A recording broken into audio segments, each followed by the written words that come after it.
What up, world? It's Machiavelli Ruffin back with another one, y'all. They lied about King Von being a serial killer. If you're new to the channel, don't forget to hit that subscribe bell. This is a hot one, y'all. Man, thug life. Born in the hood of America, a young boy's life begins with both love and hardship. As an infant, he feels the warmth of his mother's care, but can see the chaos outside their door, from loud noises, adults arguing, and sirens. It becomes a normalcy as a bird chirping in the morning. His father was around for a short period of time, but was too deep in the streets and murdered in the same neighborhood on the same block.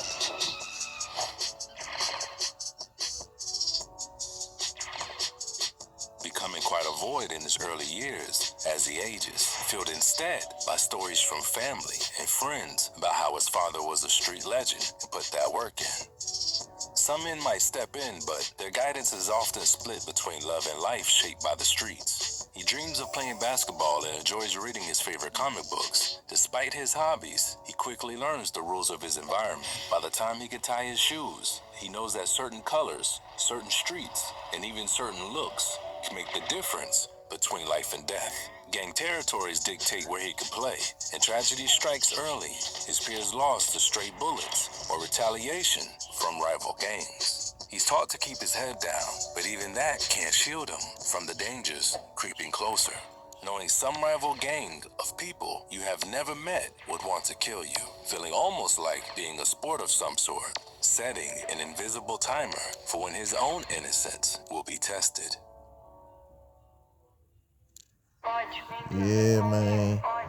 Smash that like button, man. It's King Von story, man. It's a good one, man. You know what I'm saying? It's exclusive, y'all. So yeah, man. The commercial break. Hold on, finna wind it back up. You know what I'm saying? Yeah, this is a good one, y'all. Man. Thug life.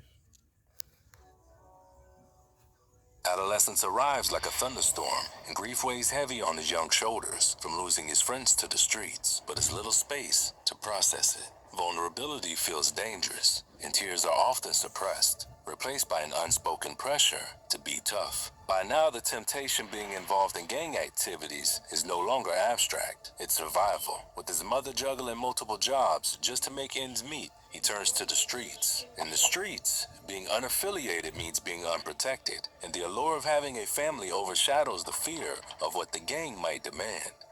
The first time he's handed a gun, he feels both heavy with power and burdened with fear.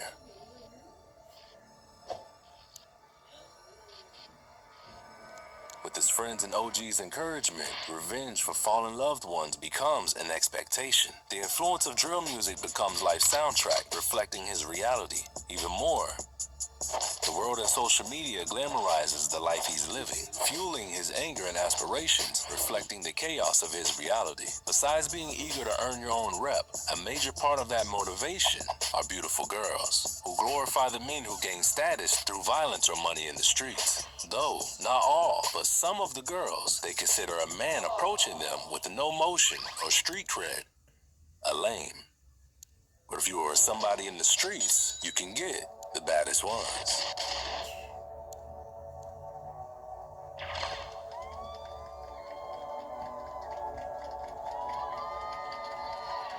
Yet, the weight of grief from lost friends and the constant threat of death begins to wear him down emotionally. The stories of rappers who've made it from the block ignite a spark, but they also pull him deeper into the cycle, normalizing the violence and chaos. His closest friend, considered as his brother, is murdered right in front of him.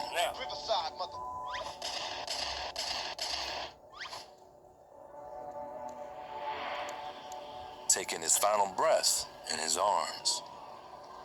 The pressure to retaliate becomes unbearable. He finds himself committing acts of violence that both terrify and harden him.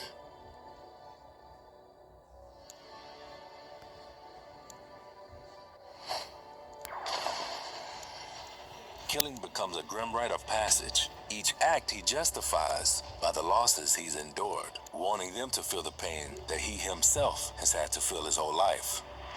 But with every revenge comes new enemies, and the line between survival and destruction blurs. The faces of those he's lost haunt him at night, while the faces of those he's hurt shadow his days. By his late teens, the scars of his life are etched deeply into his soul. PTSD and anxiety are a silent companion, though he doesn't have words to name it. Dreams of ever leaving his hood are far gone and replaced with loyalty, fear, and systemic barriers. Anxiety follows him everywhere, and trust is a luxury he can't afford. Breaking free from the streets isn't just about leaving, it's about changing everything he's ever known.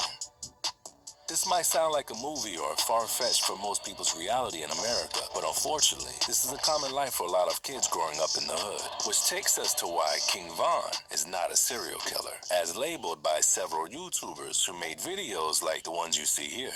When you think of a serial killer, you think of Ted Bundy, who confessed to 30 murders of innocent victims, or Jeffrey Dahmer, who murdered 17 innocent men and boys.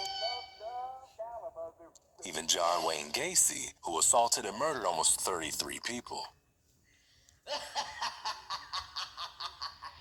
Before we break down why it's important to not throw around the serial killer label so easily, let's break down why King Von is not one. To start, if you were to simply use FBI's definition of a serial killer, which is a person who commits 2 or more murders in separate events at different times and often different locations, which doesn't include a lot of other important traits or a context, because just by that definition alone, even a soldier serving multiple wars, killing enemies, would be considered a serial killer. But we know that's not the same. That's why even the FBI doesn't simply use that definition given and created a full 78-page report to define the title of a serial murderer. To do a deeper dive on why such a title doesn't apply to King Von, let's break down the traits that all serial killers do have. First, with motivation.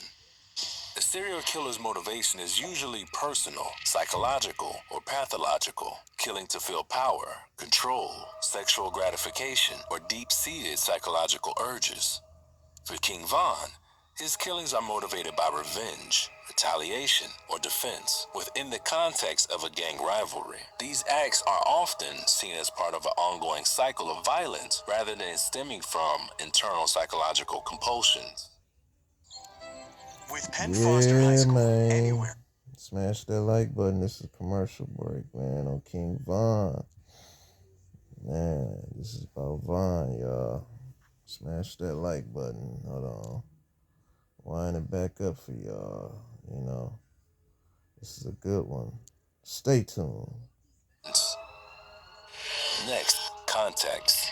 Serial killers operate independently, targeting victims based on personal selection criteria, such as vulnerability or symbolic value. The killings are unrelated to any larger social or group conflict, whereas King Von operated within the framework of gang dynamics and conflicts. His killings are part of a broader context of turf wars, revenge cycles, or protecting his gang status, which they would often say in raps about upping the score or get back. Next, cooling off period. Serial killers often have a cooling off period between murders, which reflects a psychological cycle of escalation, satisfaction, and build up to the next crime, often seeming as if they develop an intense urge they can't resist over time. In King Von's case, his alleged killings may occur over time, but rather than an internal psychological need, he was often being taunted or threatened by his rival gangs, and it would be displayed all over social media to make matters worse. So this would not apply in his case or any gang member's case. Next, intent and targeting.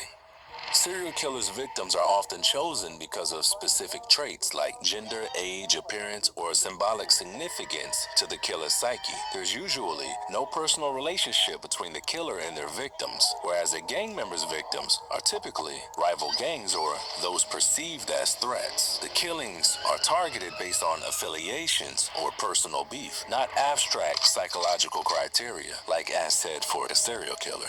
Last is criminal classification by law. A serial killer is classified based on their psychological profile, patterns, and motivations. Their crimes are often analyzed through behavioral and forensic profiling by the authorities. But for gang members, they are classified as a part of an organized crime or violent street crime. Their actions are seen as part of gang activity rather than isolated psychological issues.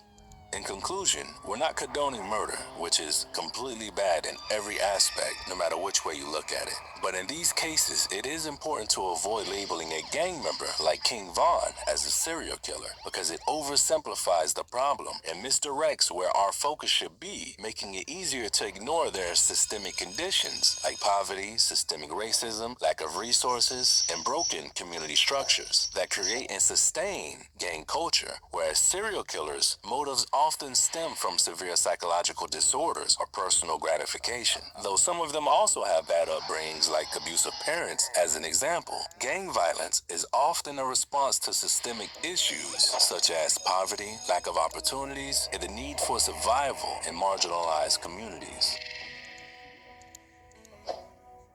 Even in King Von's case, most of his alleged victims were threats to him or in the environment where violence was normalized. By labeling gang members as irredeemable and inherently evil, we risk losing sight of the root causes that drive such behavior. This approach not only diminishes the urgency to address systemic inequalities, but also takes away the empathy required to invest in solutions that can rehabilitate individuals and revitalize our communities. Instead of focusing on punitive labels, our attention should be on creating opportunities, addressing systemic poverty, and implementing programs to interrupt cycles of violence, ensuring we work towards a better and brighter future for those kids still trying to survive the same streets that King Von walked.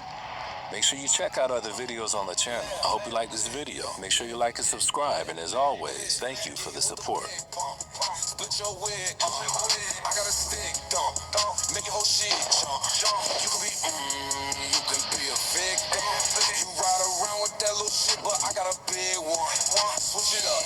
I ain't rocking with no ops. I shoot shots and Cleo blocks, need no keys like old locks. You tell us speech to those cops. Real trees that spin socks. Straight cops want whole top. Said I don't know stop. I just go pop. Victory, slow pop. Yo ho, give me slow top. Shoot shots, I don't box, but I'll be in your whole box. Kick though, I don't knock. No code is so hot. That's my brother, yeah, my other half. Scooby, my shooter doesn't back. Sorry, you can't get your cousin back. Move just like we done struck a match. Get lit, lit, lit, lit, lit, lit, lit, lit, lit, lit, lit, lit, lit, lit, lit. Yeah, man. Yeah, man. King Von. Von. R.I.P. Von, man. Long live Von. Yeah, man. Don't forget to subscribe too, y'all. You know, that was a Chirac special. You know what I'm saying?